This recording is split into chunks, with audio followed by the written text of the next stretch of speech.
యెషయా గ్రంథము 35వ అధ్యాయము.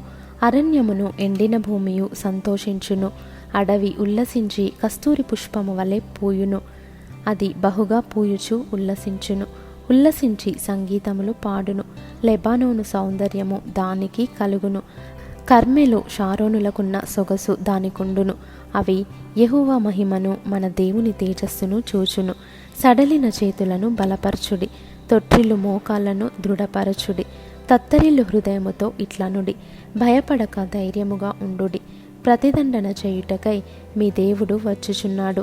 ప్రతిదండనను దేవుడు చేయదగిన ప్రతీకారమును ఆయన చేయును. ఆయన వచ్చి తానే మిమ్మును రక్షించును.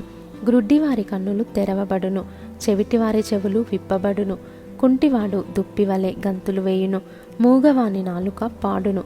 అరణ్యములో నీళ్లు ఉబుకును, అడవిలో కాలువలు పారును.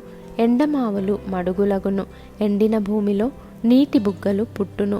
నక్కలు పండుకొనిన వాటి ఉనికి పట్టులో జమ్మును, తుంగగడ్డియు మేతయు పుట్టును.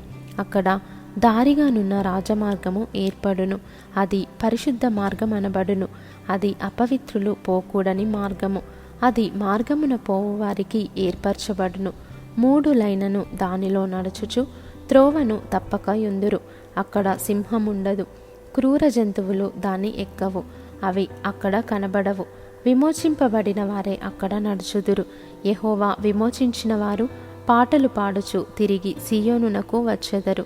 వారి తలల మీద నిత్యానందముండును, వారు ఆనంద సంతోషములు గలవారై వచ్చెదరు. దుఃఖమును నిట్టూర్పును ఎగిరిపోవును.